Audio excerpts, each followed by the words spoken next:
В ходе объезда СН Николаев проверил готовность объектов к 21-м играм Манчары. В горном районе построят стрелковый тир, стадион и универсальный спортивный зал. По его словам, для того, чтобы завершить строительство к 2021 году, начинать работу нужно уже сегодня.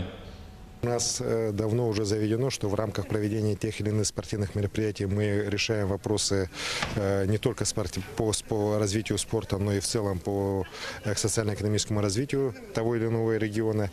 И сегодня мы как раз по плану мероприятий посмотрели ряд таких серьезных строительных объектов, которые необходимо будет уже в ближайшие годы начать.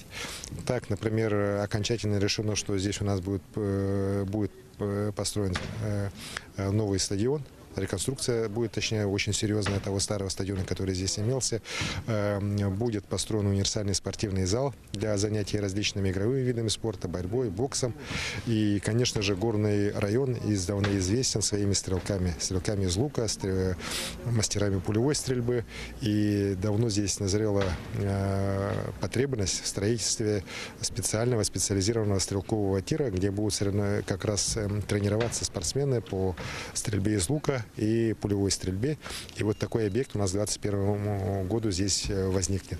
Ну и кроме этого, конечно, и вопросы жилищно-коммунального хозяйства, вопросы строительства социальных объектов, таких как большая здесь каменная школа, так они, конечно, тоже должны здесь решаться.